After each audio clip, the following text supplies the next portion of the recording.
Welcome to the untouchable billionaire life of Kim Jong Un, a world of excess, fear, and absolute power. Stay tuned, because what you're about to see is the side of North Korea they never wanted you to know. Eyes, don't forget to like, comment, and hit that subscribe button. Let's expose the truth together. What if the world's most feared dictator wasn't hiding in shadows, but in golden palaces built to survive nuclear war? Kim Jong Un doesn't just rule North Korea. He dominates it with silent power, secret tunnels, and billion-dollar obsessions. While his people starve, he dines on Kobe beef, sails in luxury yachts, and collects designer jets. This is billionaire life under dictatorship, where every indulgence hides a terrifying truth. While most of North Korea's population struggles to survive on rationed rice and candlelight, Kim Jong Un lives in a world of gold, silk, and impenetrable fortresses. This isn't just wealth, it's unimaginable excess. In a country sealed off from the modern world, he reportedly spends over $30 million a year on fine wine alone. His motorcade glistens with gold-plated luxury cars, while his private residences are built to withstand nuclear war, guarded by armed forces and hidden beneath reinforced bunkers. But this billionaire lifestyle isn't just about indulgence, it's a weapon. Kim uses his fortune to secure absolute loyalty from the elite. Designer watches, lavish mansions, imported liquors, gifts traded for silence and obedience. In North Korea, loyalty isn't earned, it's purchased. And while his people suffer through blackouts and famine, their supreme leader dines on Kobe beef and rules the nation with velvet gloves and iron control. This is not just fear. This is billionaire power, fueled by secrecy and spent with zero remorse. So where does Kim Jong Un's fortune really come from? The truth is darker than you think. His empire is built on untouched mineral reserves, illegal arms trade, and hidden international investments scattered across tax havens. Far from Pyongyang, Kim owns luxury properties in Singapore and Hong Kong, held through secret networks and shadow corporations. Every dollar is untraceable. Every asset is protected by layers of deception. But the core of his wealth lies in something far more dangerous: total control over North Korea's natural resources, coal, rare earth metals, gold. Nothing moves without his command. He doesn't just rule the nation, he owns it. From the soil beneath their feet to the gold buried deep below. This is wealth not earned, but extracted, ruthlessly and in silence. When you have absolute power, your home isn't just a palace, it's a fortress. Kim Jong Un's residences aren't built for comfort alone. They're designed to survive nuclear war. Hidden behind electric fences and landmines are billion-dollar compounds, each equipped with private runways, luxury spas, Olympic-sized pools, and underground bunkers lined with steel and lead. In Wonsan, his seaside summer home blends opulence and paranoia, a retreat wrapped in armed security with access to a private island, luxury yachts, and imported wine flown in weekly. Another estate, known as Residence No. 26, includes a private cinema, banquet halls, a firing range, and even a personal horse racetrack. But below all that glamour lies secret tunnels, armored vaults, and escape routes known only to Kim. These aren't homes. They're bunkers of indulgence, built to protect the most powerful man in a nation on edge. Dictators don't fly commercial. Kim Jong Un rules the skies on his own terms. At the heart of his airborne empire is a Soviet-era Ilyushin Illinois 62M, heavily modified into his personal Air Force One, a nod to America's presidential jet, but shrouded in secrecy. Inside, it's a flying throne, white leather interiors, mahogany tables, crystal ashtrays, and encrypted communication systems fit for a ruler. Alongside it, a Ukrainian-built Antonov 148 serves as his stealth aircraft for sudden trips to China and nearby allies. More unsettling, Kim has constructed private airstrips across North Korea, allowing his jets to land directly beside heavily guarded palaces, far from public eyes. In 2017, he was even seen piloting a plane himself. Because when you rule with absolute power, not even the cockpit is off limits. These aircraft aren't just transportation. They're symbols of dominance, moving fortresses built for luxury, secrecy, and survival. When Kim Jong Un isn't ruling from the sky, he commands the seas. His personal superyacht, valued between $7 to $8 million, is more than a vessel. It's a floating palace, custom-built to mirror the lifestyle of global billionaires. Inside, the yacht boasts Italian leather sofas, marble floors, hand-carved teak panels, and private dining salons fit for a monarch. There's even a jacuzzi deck, a cigar lounge, and a state-of-the-art kitchen staffed with elite chefs. But beyond luxury, it serves a darker purpose. The yacht is often used to host classified diplomatic meetings, far from satellite eyes and foreign surveillance.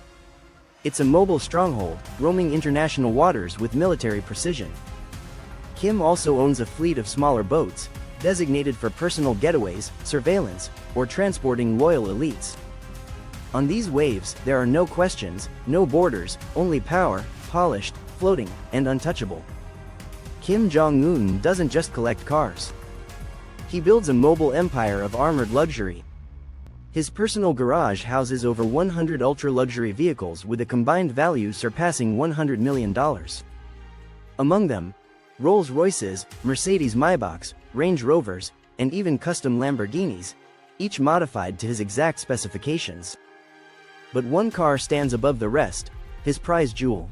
A Mercedes-Maybach S600 Guard, valued at $7 million. Fully bulletproof, blast-resistant, and equipped with run-flat tires and an independent oxygen system. It's not just transportation. It's a rolling fortress. When Kim moves, he doesn't just travel, he commands.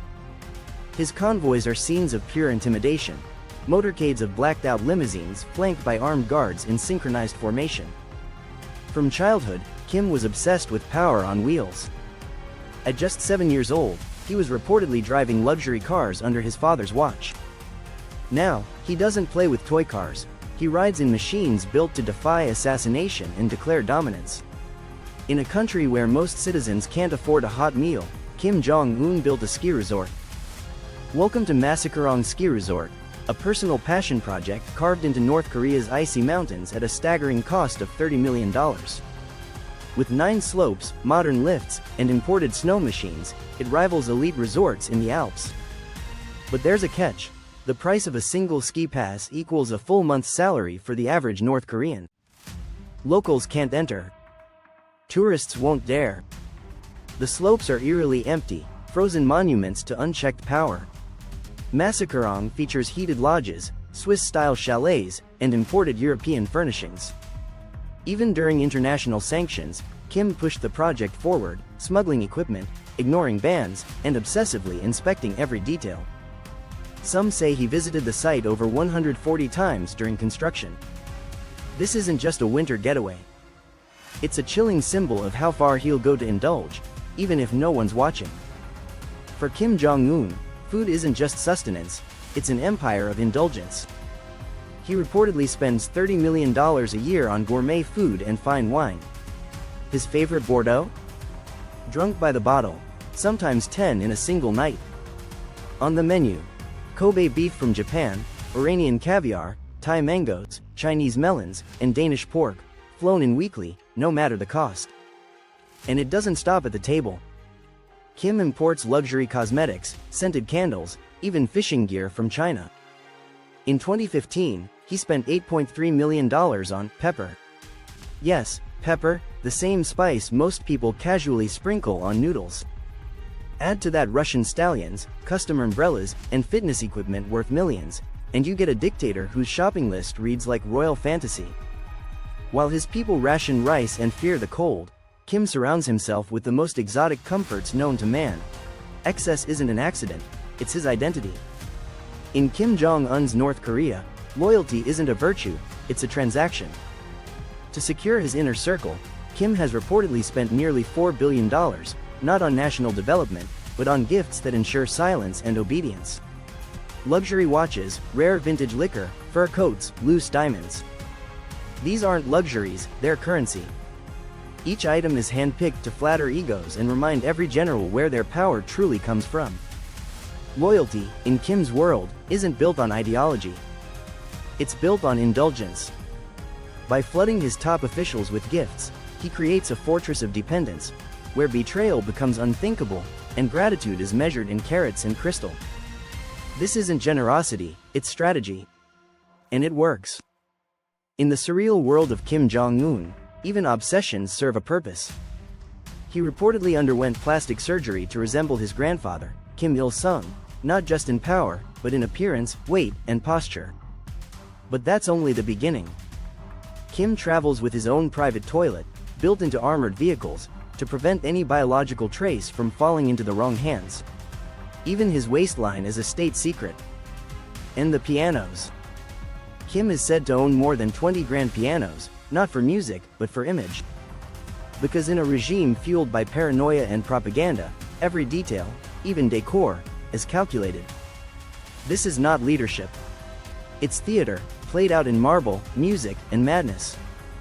In a world hidden behind iron gates and velvet curtains, Kim Jong Un's life is a spectacle of wealth, control, and obsession. But behind the armored limousines and golden palaces lies a harsh truth: no amount of power can hide the cost of cruelty. His story is not just about extravagance. It's a chilling reminder of how absolute power, left unchecked, twists into delusion. While millions suffer, one man builds bunkers, buys loyalty, and dines like an emperor. This isn't just a biography, it's a warning. True leadership isn't measured in watches or wine, but in how you treat the most powerless among you. Luxury without conscience is just another prison. Red square like this video if it opened your eyes.